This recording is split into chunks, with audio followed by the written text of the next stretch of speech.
Episode opening സീനിൽ student council പ്രസിഡന്റിനെ ആയിരിക്കും കാണിക്കുക. അദ്ദേഹമാണെങ്കിൽ ഹീറോയെക്കുറിച്ചുള്ള ന്യൂസൊക്കെ വായിച്ച് ആകെ ഷോക്കായിട്ടിരിക്കുകയാണ്.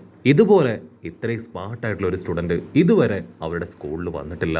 അതേസമയം മറ്റൊരു ഭാഗത്ത് ഹീറോയുടെ ഗ്രാൻഡ്പയ്ക്ക് ഇപ്പൊ ഹീറോയെ ഓർത്ത് ഭയങ്കര അഭിമാനമാണ്. കാരണം സ്കൂളിലും പുറത്തും എല്ലായിടത്തും ഹീറോയെ കുറിച്ച് മാത്രമാണ് ജനങ്ങളും സ്റ്റുഡൻസും ടീച്ചേഴ്സും ഒക്കെ തന്നെ സംസാരിക്കുന്നത്. ഇതിലും വലിയൊരു അഭിമാന മുഹൂർത്തം അത് ഗ്രാൻഡ്പയ്ക്ക് ഉണ്ടാവാനായിട്ട് ഇനി ഇടയില്ല. സോ വളരെ റിച്ചസ്റ്റ് ആയിട്ടുള്ള ഒരു കുതിര വണ്ടിയിൽ ബാക്കിയുള്ള സ്റ്റുഡൻസിനെ എല്ലാം അസൂയപ്പെടുത്തുന്ന വിധത്തിൽ ഇപ്പൊ ഗ്രാൻഡ്പ അവന്റെ സ്കൂളിലേക്ക് കൊണ്ടുവരാണ്. അപ്പൊ അവിടുന്ന് അങ്ങനെ സൂം ചെയ്ത് ഹീറോയെ കാണിക്കും. ഹീറോ ആണെങ്കിൽ ആ മോതിരത്തിൽ തന്നെ നോക്കുകയാണ്.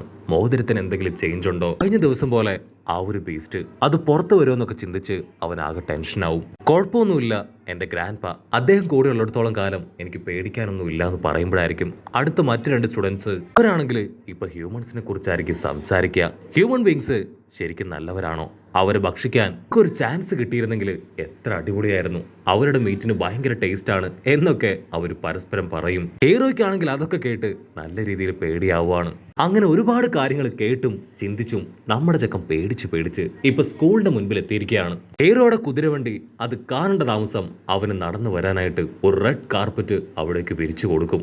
ഹീറോ ആണെങ്കിൽ ഒരു രാജകീയ പദവിയിൽ റെഡ് കാർപ്പറ്റിലൂടെ നടന്നു വരുമ്പോൾ ചുറ്റുമുള്ള സ്റ്റുഡൻസ് എല്ലാവരും അവന്റെ പേരൊക്കെ വിളിച്ചു പറഞ്ഞ് അവനെ വാഴ്ത്തി പാടുകയാണ്. എല്ലാവരും കഴിഞ്ഞു ഏറ്റവും സന്തോഷം ഇപ്പൊ നമ്മുടെ ആസിനാണ്.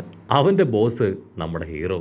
ആൾക്ക് മറ്റുള്ളവർ കൊടുക്കുന്ന മര്യാദയും ബഹുമാനമൊക്കെ കണ്ട് അവന് രോമാഞ്ചം തോന്നും. ബോസ് ഞാനിതാ എത്തിന്ന് പറഞ്ഞ് അവൻ ഓടി വന്ന് ആ റെഡ് കാർപ്പറ്റ് അത് മടക്കി എടുക്കായിരിക്കും.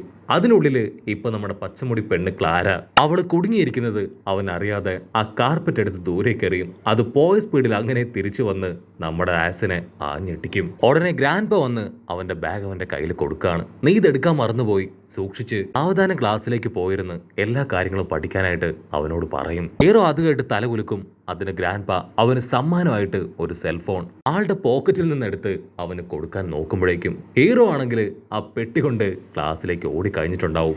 ഗ്രാൻഡ്പയ്ക്ക് ആണെങ്കിൽ കുറച്ച് വിഷമാവും. കാരണം ഒരുപാട് സന്തോഷത്തിൽ ആൾ ഗിഫ്റ്റ് കൊടുക്കാൻ കൊണ്ടുവന്നതാണ് ആ സെൽഫോൺ. ഹീറോയോട് എപ്പോഴും സംസാരിക്കാനും അവൻ എന്തെങ്കിലും വിഷമം ഉണ്ടായ അപ്പൊ തന്നെ അവനെ സഹായിക്കാൻ എത്താനും വേണ്ടിയായിരുന്നു ആ ഒരു ഫോണ്. ഇവിടുന്ന് അങ്ങനെ സീൻ കട്ട് ചെയ്ത ഹീറോ ആണെങ്കിൽ ഇപ്പൊ ക്ലാസ് റൂമിൽ വന്നിരിക്കുകയാണ്. അവനറിയാം ഇപ്പൊ എല്ലാവരുടെയും ശ്രദ്ധ അവന്റെ മേലെയാണെന്ന്. ഞാൻ ഇനിയും ഇങ്ങനെ മുൻപോട്ട് പോയാൽ ഒരുപക്ഷെ എല്ലാവരും ഞാൻ മനുഷ്യനാണെന്നുള്ള കാര്യം തിരിച്ചറിയും. സോ എങ്ങനെയെങ്കിലും എനിക്ക് ഇവരെ പോലെ തന്നെ നോർമലായിട്ട് ബിഹേവ് ചെയ്യണമെന്നൊക്കെ പറഞ്ഞ് അവൻ കാര്യമായിട്ട് ചിന്തിക്കുമ്പോൾ ടീച്ചർ അവന്റെ അടുത്തേക്ക് വരികയാണ്. ടീച്ചർ ആണെങ്കിൽ പേര് വിളിച്ച് ദേഷ്യപ്പെടും. നീ ഇവിടെ എന്താ ചെയ്യണേ? ഞാൻ അവിടെ അറ്റൻഡൻസ് വിളിക്കുമ്പോൾ പ്രോപ്പറായിട്ട് അറ്റൻഡൻസ് പറയണം. അങ്ങനെ ചെയ്തിട്ടില്ല എങ്കിൽ തീർച്ചയായിട്ടും നിനക്ക് അടുത്ത പണിഷ്മെന്റ് കിട്ടുമെന്ന് പറഞ്ഞ് അവനെ വാൺ ചെയ്യും. നമ്മുടെ ഹീറോ മൂഡ് ഓഫ് ആവുന്നത് കണ്ട് ആസും ക്ലാരയും അവർ രണ്ടുപേരും ചേർന്ന് ഹീറോയെ ചിരിപ്പിക്കാൻ ശ്രമിക്കും. പിന്നീട് കുറച്ചു കഴിഞ്ഞ് അവർ ടവറിന് മുകളിലേക്ക് പോയി അടുത്ത മാജിക് ക്ലാസ് അറ്റൻഡ് ചെയ്യുകയാണ്. ഒരുപാട് മാജിക്സ് ഇപ്പൊ നമ്മുടെ ഹീറോയും കണ്ടു മനസ്സിലാക്കി പഠിച്ചു കഴിഞ്ഞു. അതിനുശേഷം അവസാനമായിട്ട് അവരെല്ലാവരും ബോട്ടണി ക്ലാസ്സിലേക്ക് എത്തും. ടീച്ചർ ആണെങ്കിൽ അവരോട് അവരെ വിഷ് ചെയ്ത് വളരെ കാര്യമായിട്ട് ക്ലാസ് എടുക്കുകയാണ്. ഒരു ചെറിയ ചെടി അത് നിമിഷ നേരം കൊണ്ട് വളർത്തിയെടുത്ത് അതിൽ പൂ വിരിച്ച് കാണിക്കും. അതുകൊണ്ട് ബാക്കിയുള്ള കുട്ടികൾക്ക് ഭയങ്കര അത്ഭുതമാവും. ടീച്ചർ അവരോട് നിങ്ങളുടെ മാജിക് പവർ ഉപയോഗിച്ച് ഇതുപോലെ ചെയ്യാനായിട്ട് പറയും. ഒരു പെൺകുട്ടി ട്രൈ ചെയ്യും, പക്ഷെ അത് കറക്റ്റ് ആയിട്ട് വർക്കാവില്ല. അതിന് ടീച്ചർ പറയും നീ അത് ശ്രമിക്കുമ്പോൾ നിന്റെ മനസ്സിൽ വിരിയാൻ പോകുന്ന ഒരു പൂവിന്റെ ചിത്രം ഉണ്ടാവണം. അങ്ങനെ ഇമാജിൻ ചെയ്താൽ മാത്രമേ ഇത് സക്സസ് ആവൂ. അങ്ങനെ അവളും അതനുസരിച്ച് ഇമാജിൻ ചെയ്ത് അതിനെ വളർത്തിയെടുക്കുകയാണ്. പാവം ഹീറോയ്ക്കാണെങ്കിൽ മാജിക് പവർ ഒന്നും തന്നെ ചെയ്യാനായിട്ട് കഴിയുന്നില്ല. അവന്റെ ചെടിയെ നോക്കി സാഡായിട്ട് നിൽക്കും. അപ്പൊ ദൂരത്തായിട്ട് സ്റ്റുഡന്റ് കൗൺസിലെ മെമ്പേഴ്സും അവരുടെ സീനിയർ ബാച്ചിലെ സ്റ്റുഡൻസും ഇപ്പൊ ഹീറോയെ കാണാൻ അവിടേക്ക് വരും. ആസ് ആണെങ്കിൽ അവന്റെ ചെടിയിൽ പൂ വിരിയിക്കും. അതൊരു ഫയർ ഫ്ലവർ ആയിട്ട് വിരിഞ്ഞ് അങ്ങനെ ജ്വലിച്ച് നിൽക്കുകയാണ്. ടീച്ചർ ആണെങ്കിൽ അത് കണ്ട് ഭയങ്കരമായിട്ട് ഇംപ്രസ്ഡ് ആവും. നമ്മുടെ ജിമ്മൻ അപ്പം വിരിയിച്ചെടുത്ത ഫ്ലവർ ആണെങ്കിൽ ആ ഫ്ലവർ പോട്ട് തന്നെ കടിച്ചു പറിച്ച് തിന്നും. ജിമ്മൻ ആണെങ്കിൽ അത് കണ്ട് കുറച്ച് അസൂയാവും. അവൻ ഓടി വന്ന് ഈ പാസിന്റെ ഫ്ലവർ തട്ടിയിടുകയാണ്. അങ്ങനെ അവർ രണ്ടുപേരും വമ്പൻ ആക്ഷനൊക്കെ ഇട്ട് പൊരിഞ്ഞ അട്ടിയിടിയ ബഹളം. ടീച്ചർ അവരെ രണ്ടുപേരെയും അവരുടെ പവർ ഉപയോഗിച്ച് പിടിച്ചു മാറ്റും. നിങ്ങൾക്ക് ഫൈറ്റ് ചെയ്യണമെങ്കിൽ അത് ഈ ക്ലാസ് കഴിഞ്ഞ് പുറത്തു പോയിട്ട് ഫൈറ്റ് ചെയ്യാം, ഇവിടെ വെച്ച് നിങ്ങൾ ആരും ഫൈറ്റ് ചെയ്യാൻ പാടില്ലെന്ന് പറഞ്ഞ് അവരെ ചീത്ത പറയും. അങ്ങനെ ഓരോരുത്തരായിട്ട് ഇപ്പൊ ഫ്ലവർ ഒക്കെ ക്രിയേറ്റ് ചെയ്യാണ്. നമ്മുടെ ക്ലാര പെണ്ണ് അവളുടെ പൂച്ചെടിയിൽ ഒരുപാട് സാധനങ്ങളൊക്കെ കൊണ്ടുവരും. ഒരു പയ്യനാണെങ്കിൽ ആ ചെടി തട്ടിപ്പറിച്ച് ഇപ്പൊ ബാക്കിയുള്ളവരെ കാണിച്ച് കളിയാക്കുകയാണ്. ആസ് പറയും നീ വിഷമിക്കേണ്ട ആവശ്യമൊന്നുമില്ല, എന്റെ പൂച്ചെടി അത് ഡിഫറെന്റ് ആണ്, അത് കാണാൻ നല്ല ഭംഗിയുണ്ട്. അത് കേൾക്കുമ്പോൾ അവക്കും ഒരുപാട് ആശ്വാസം തോന്നും. ഇവിടെ ഹീറോ ആണെങ്കിൽ മറ്റുള്ളവരെ ബോധ്യപ്പെടുത്താൻ അവന്റെ കൈ നീട്ടി അവന്റെ നാട്ടിൽ കണ്ടിരുന്ന ആ ഒരു വലിയ വൃക്ഷം അതിനെ ഇമാജിൻ ചെയ്യാണ്. കുറച്ചു സമയത്ത് അവന്റെ ഗ്രാൻഡ് അവനെ കോൾ ചെയ്യും. ഗ്രാൻഡ് പറയും, നിന്റെ ആ റിങ്ങില് ഞാൻ ഓൾറെഡി ഒരുപാട് മാജിക് സെറ്റ് ചെയ്തിട്ടുണ്ട്. നിനക്കും ഇനി മുതൽ മാജിക് യൂസ് ചെയ്യാൻ പറ്റും. പക്ഷെ ഇപ്പൊ നീ ഉപയോഗിക്കരുത്, കാരണം അതിന് ഞാൻ കൺട്രോൾ ഏർപ്പെടുത്തിയിട്ടില്ല. ഗ്രാൻഡ് അത് പറഞ്ഞ് അവസാനിപ്പിക്കേണ്ട താമസം ആ ഒരു പൂച്ചെടിയിൽ ഇപ്പൊ അവൻ ഇമാജിൻ ചെയ്ത പോലെ വലിയൊരു മരം ഉണ്ടാവുകയാണ്. ഗ്രാൻഡ്പയും ആളുടെ അസിസ്റ്റന്റും അവർ രണ്ടുപേരും ദൂരത്തായിട്ട് അങ്ങനെ ഉയർന്നു പൊന്തി നിൽക്കുന്ന ആ ചെറി ബ്ലോസം ട്രീ അത് കണ്ട് വണ്ടർ അടിക്കും. ഇവിടെ സ്റ്റുഡൻസ് എല്ലാവരും ആ ട്രീയുടെ ഓരോ ബ്രാഞ്ചിൽ പെട്ടുകിടക്കുകയാണ്. നമ്മുടെ ഹീറോ മനസ്സിൽ വിചാരിച്ച ട്രീ അതിപ്പോൾ അവിടെ ഉണ്ടായിരിക്കുകയാണ്.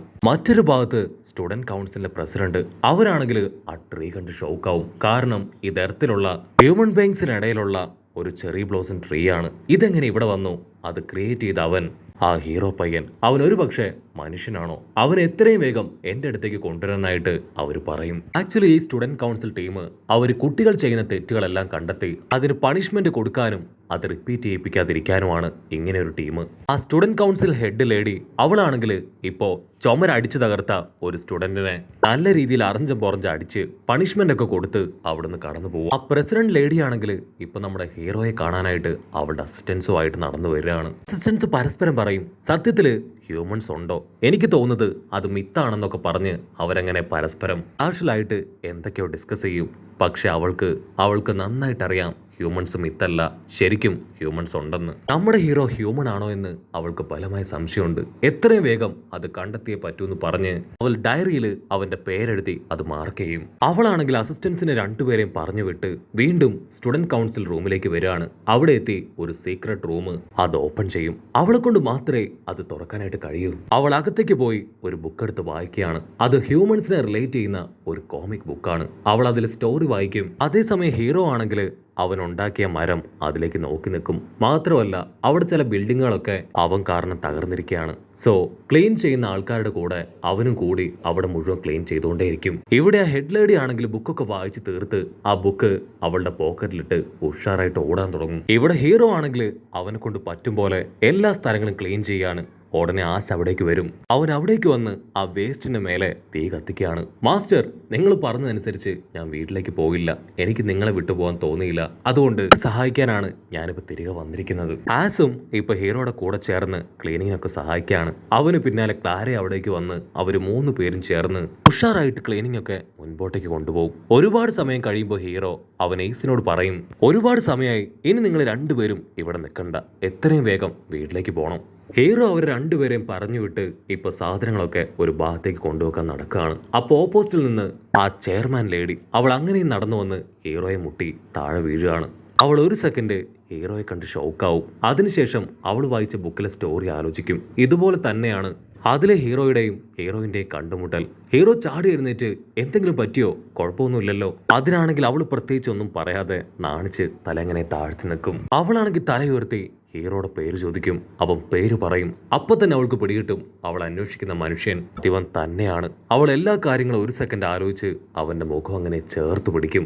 അവൾ പല്ലൊക്കെ കടിച്ച് നമ്മുടെ ഹീറോയെ തുറച്ചു നോക്കുന്നതോട് കൂടെ ഈ ഒരു എപ്പിസോഡും അവസാനിക്കുന്നു.